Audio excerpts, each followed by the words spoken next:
I wanted to read a story today. This is a story called Ron's Big Mission. It's written by Rose Blue and Corinne Naden, illustrated by Don Tate. It's a story, according to the jacket inside, about a little boy named Ron. Ron loves going to the Lake City Public Library to look through all the books on airplanes and space. He's ready to take books out by himself, but for Ron, in the segregated world of South Carolina in the 1950s, getting your own library card is not just a small rite of passage, it is a first courageous mission. Here is an inspiring story based on Ron McNair's life of how a young boy, future scientist, and shuttle astronaut desegregated his library through the power of peaceful resistance. This is a true story.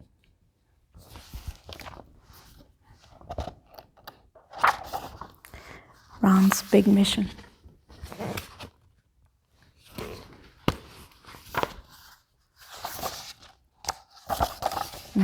There he is, doing what I like to do. In his bedroom window, looking at the moon, wishing he could go there one day.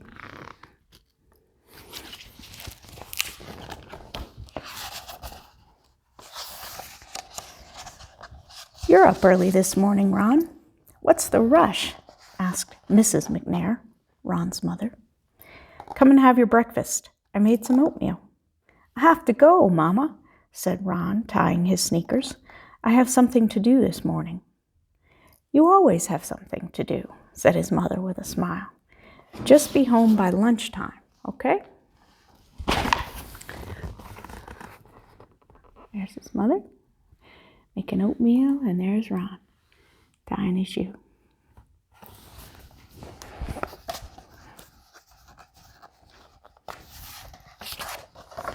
Ron was 9 years old. That morning, he left his house with a plan. He'd been thinking about it for a long time. It was a beautiful South Carolina summer day, and Ron looked up at the blue, blue sky. Do you ever look up at the blue, blue sky? I do. Someday, Ron thought, he would be up there, flying a plane. He wanted to be a pilot when he grew up. But today, Ron had something else on his mind, something very important. There he is. There he is, looking at that plane in the blue sky.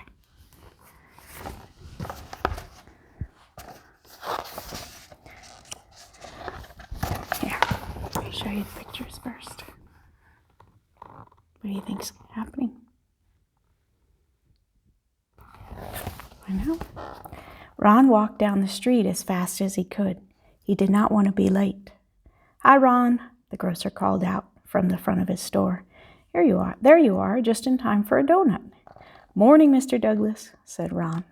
"Thank you, but there's someplace I've got to be." And Ron kept walking.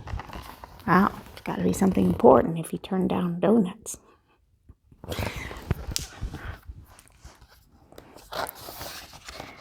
Down by the schoolyard, Ron saw his friend Carl shooting baskets. See? "All right, you made it," called Carl.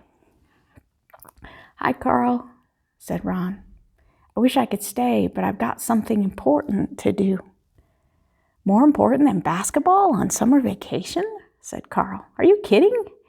Ron laughed. He loved to play basketball, but not today. Today was too important. Ron kept on walking.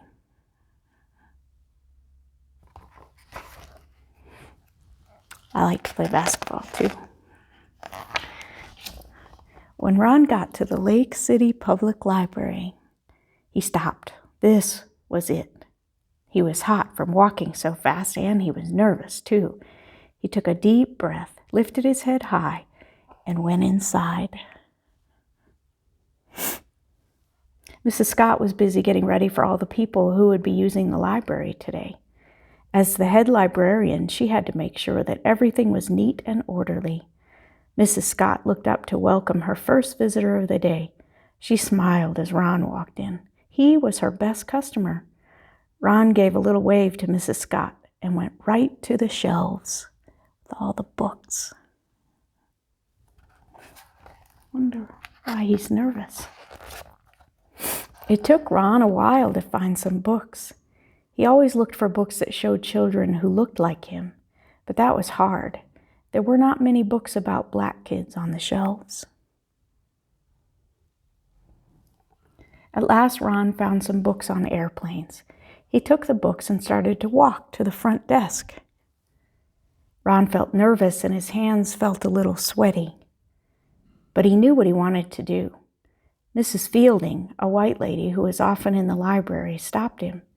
"You can give me the books and I'll check them out for you, Ron," she said gently. "No thanks, Mrs. Fielding," Ron said. "I'm going to do it all by myself." "But Ron," Mrs. Fielding started to say. See, there's Ron talking to Mrs. Fielding.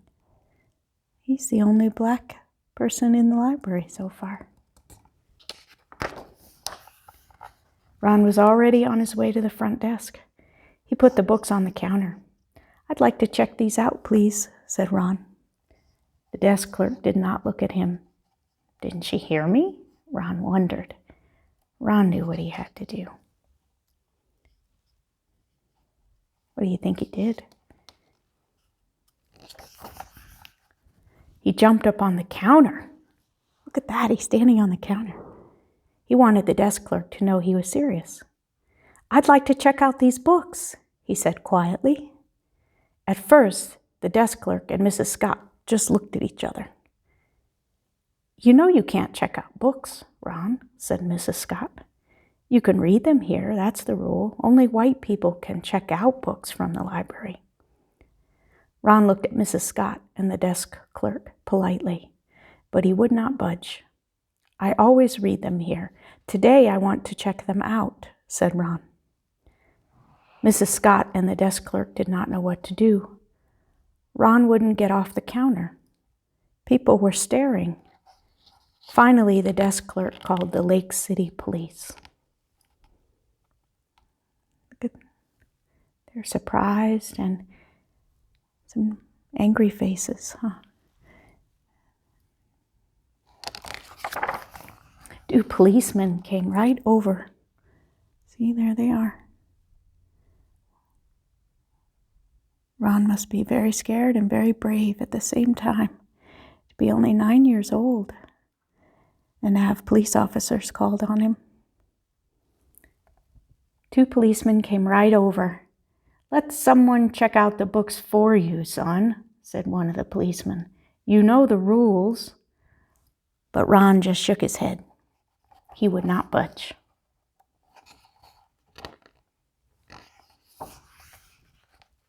Now Mrs. Scott called Ron's mother. Mrs. McNair came to the library very quickly. "I know how you feel, baby," she said, "but you have to follow the rules." "I can't, Mama," Ron told her. "It's wrong. The rules are wrong. They're not fair. Why can't I check out books like everyone else?" No one said anything. Not the desk clerk, not Mrs. Scott, not the policeman, not even Ron's mother. Mrs. Scott looked at Ron. She thought about all the times that Ron came into the library and all the times he sat at the tables for hours looking over so many books. He was her best customer, and she knew what she had to do. Ron is angry. He has a right to be angry. The rules were wrong. Mrs. Scott walked back into her office, and started writing. I think she's writing. Ron wondered what she was doing. He's still on top of the desk.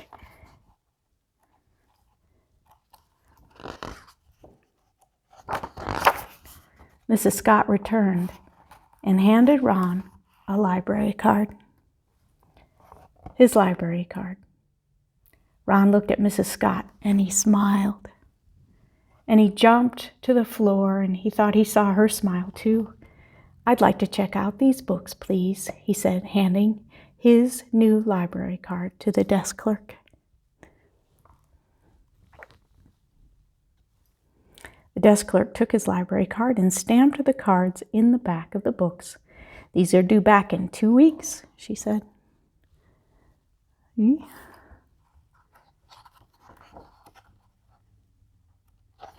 happy now. Everybody is. Ron smiled. "Thank you," he said. He tucked the books under his arm and took his mother's hand. Together they walked home. Ron couldn't wait to get to his room and opened page 1. There he is, reading about airplanes.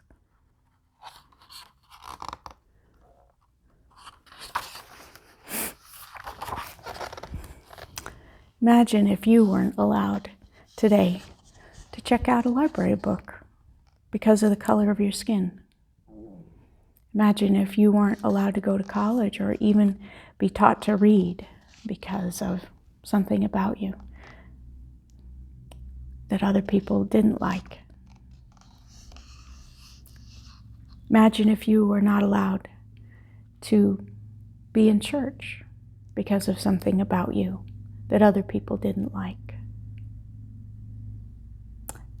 Those things would be wrong if they happened to you. What happened to Ron is called segregation, discrimination, racism. I'll read you the last page in the book.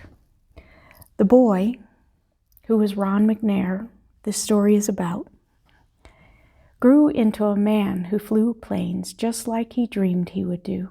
He became an astronaut.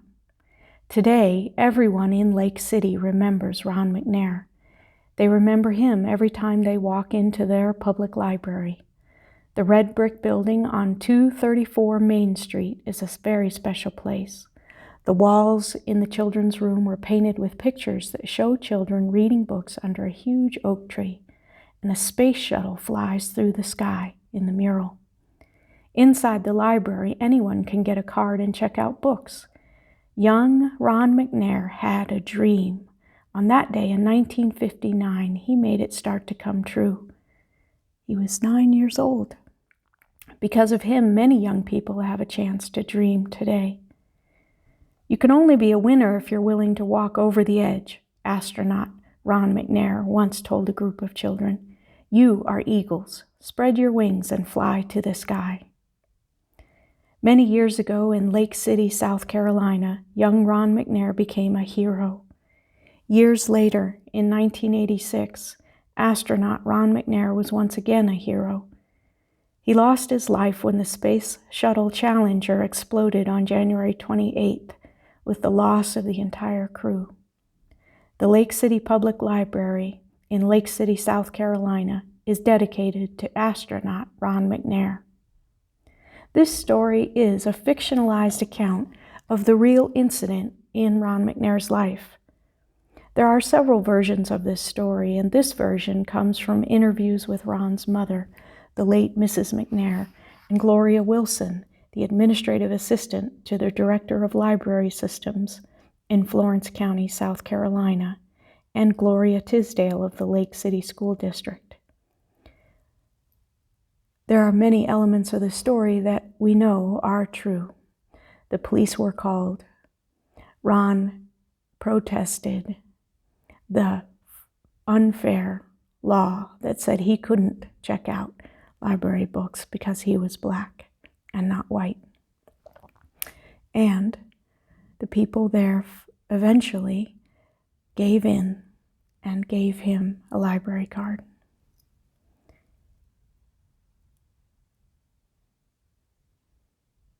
Except for Mrs. McNair and Ron, all the character names in this story are fictionalized.